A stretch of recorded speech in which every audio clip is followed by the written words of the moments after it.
Bill O'Reilly here, Friday, July 24th, 2020. You are listening to the O'Reilly Update. Here's what's happening today in America.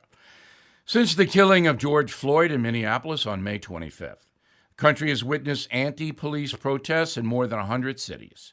The destruction is the worst seen since the civil unrest of the Vietnam War era.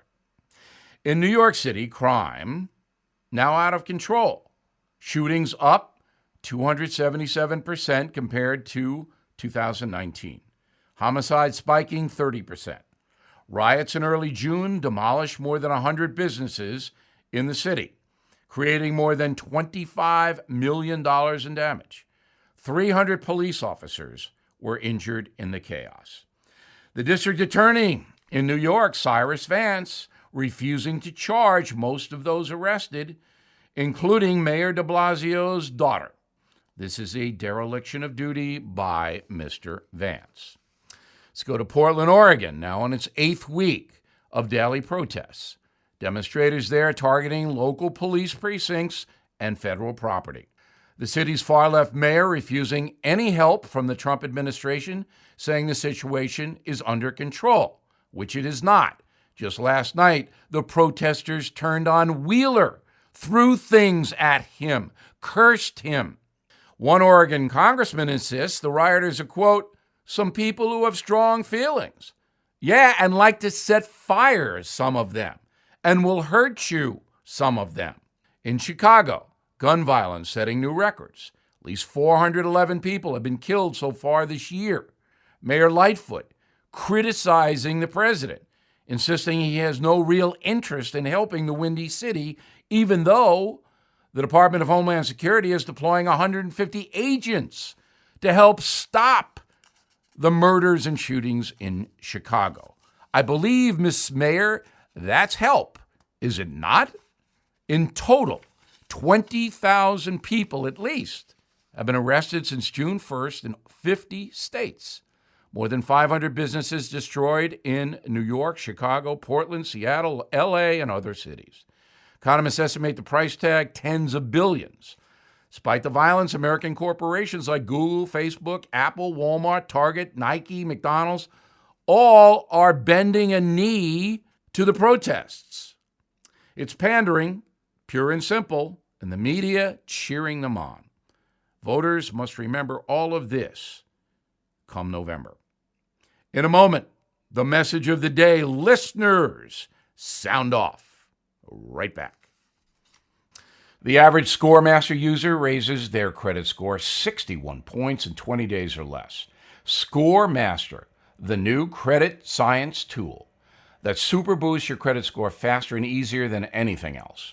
Created by data scientists, ScoreMaster puts you in control of your credit score, empowering you to get more credit score points fast.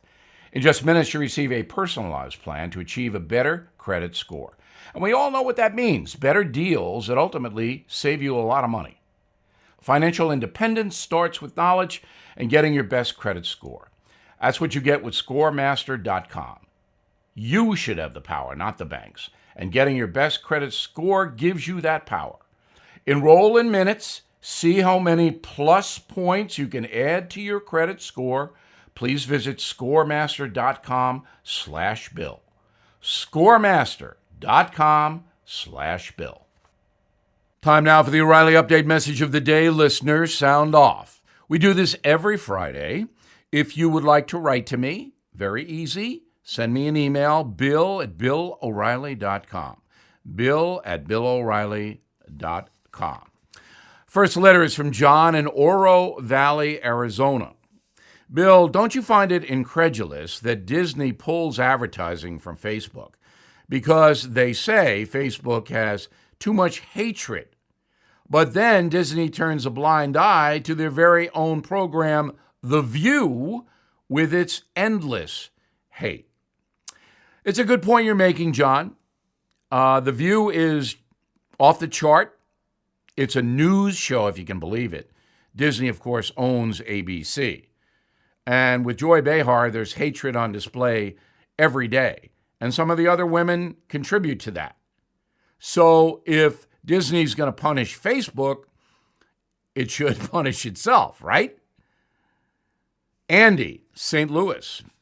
Despite any poll, I think Democrats are in a deceptively weak position. They are, in a way, held hostage to the extreme side of their own ideology. That is true somewhat, but I don't see the Democrat position as weak right now.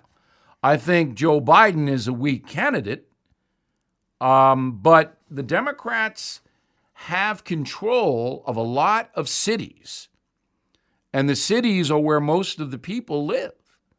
So when you control Los Angeles, Chicago, and New York, the three largest cities in the country, your party is not weak.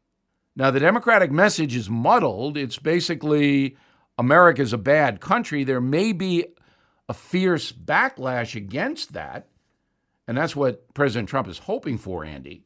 But it's not a lock. It will be a very intense election cycle. Lowell in Williamston, North Carolina. Has anyone asked Joe Biden if he will kneel for our national anthem? I assume he has not been asked the question, but do you think any chance the question will be asked in the debates? Lowell, it's an excellent question, and I have co-opted it, Lowell. I have to admit it. I've used it. Will it be asked in the debates? No. The debates are not going to be fair because they're going to be run by big news organizations that hate Trump. And nobody's going to put Joe Biden on the spot. However, Donald Trump himself can ask that question. Can turn to Joe Biden and say, hey, I'm curious about something, Joe. If you were a professional athlete, would you kneel during the anthem? And if so, why? It's an excellent question, Lowell, and that's the kind of stuff that really gets to the heart of the matter. What does Joe Biden believe about his country? Scott, Fair Oaks, California. Even if the left wins the election and beyond, won't any of their loony policies be thrown out by the Supreme Court? Yes. Yes, some of them will. You try to impose a wealth tax, that's clearly unconstitutional. That's confiscation of private property. So yes, the Supreme Court can do that. But the damage that could be done by a far left agenda in this country, off the chart. I'm Bill O'Reilly, and I approved that message by actually putting together the letters. I'd like you to go to BillO'Reilly.com, where we have honest coverage every night on television. You can see me. And participate in our Stand Up for Your Country campaign. In a moment, something you might not know. I couldn't believe we were being evicted from our home that we didn't sell. That's what Deborah said when she learned she was the victim of home title fraud, a devastating crime. And title fraud is not covered by insurance or common identity theft services. But you can trust Home Title Lock to protect your home's title. Cyber thieves know that titles to our homes are kept online. They can forge your name, stating you sold your home, and then refile as the new owner. In Deborah's case, she didn't even know she was a victim until the eviction notice arrived. Home Title Lock puts a virtual barrier around your home's title. When they detect tampering, they mobilize to shut it down. Please go to HomeTitleLock.com and register to see if you're already a victim and don't know it. Use code BILL for 30 free days of protection. That's code BILL at HomeTitleLock.com. Now the O'Reilly Update brings you something you might not know. Among the many handouts promised by the Democrats in recent months is student debt forgiveness. Right now, education loans in the USA stand at more than $1.5 trillion with a T dollars, the largest portion of non-housing debt in the country. With COVID, far-left protesters, safe spaces, and campus protests, many Americans are asking themselves, is college really worth it? The answer is maybe. New polls show teenagers are less likely to attend a four-year university than their parents were. More than a third of millennials regret their decision to go to college. The biggest factor for young folks, the cost. College tuition has more than doubled since the 1980s. The cost of college has also increased 8 times faster than wages, and just a third of students are able to find a job 6 months after they graduate.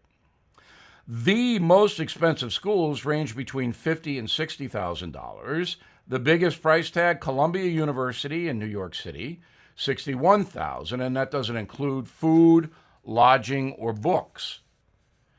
According to the U.S. Census, 34% of Americans have a 4-year college degree. 34%, about a third of us. An average starting salary for those who have graduated college, $50,000. 10% have a 2-year degree. Starting salary, $42,000. 13% have a master's degree or higher, $78,000. High school graduates start out making $30,000 a year, so that's a significant drop if you don't go to college. This year, the average student will rack up $37,000 in debt, earning a 4-year degree. The number goes up to $65,000 for those pursuing a private school education. Double that if you plan on attending an Ivy League university. So it's no surprise far-left policies like forgiving debt are now supported by a quarter of all college students. It is expensive to go to college, but it will pay off, not only in money, but knowledge is power. Back after this. Reopening America safely is everyone's responsibility, and no one believes that more than our friends at Real Time Products. In fact, they're helping businesses and organizations by giving away a free automatic dispenser with a purchase of 2 gallons of Real Time hand sanitizer. Hand sanitizer dispensers are available in wall mount, floor stand, or countertop, so customers, employees, parishioners, anyone can dispense the sanitizer safely. Real-Time hand sanitizer contains 70% alcohol, and you'll never need another hand sanitizer supplier. Real-Time hand sanitizer, formulated and packaged in the USA. To claim your free hand sanitizer dispenser, please go to getsanitizernow.com. Don't assume a business or organization you frequent doesn't care. They're probably having trouble getting sanitizer. So spread the word that Real Time has dispensers and gallons of sanitizer available right now. Do your part. GetSanitizerNow.com. GetSanitizerNow.com. Thank you for listening to the O'Reilly Update. I am Bill O'Reilly. No spin, just facts, and always looking out for you.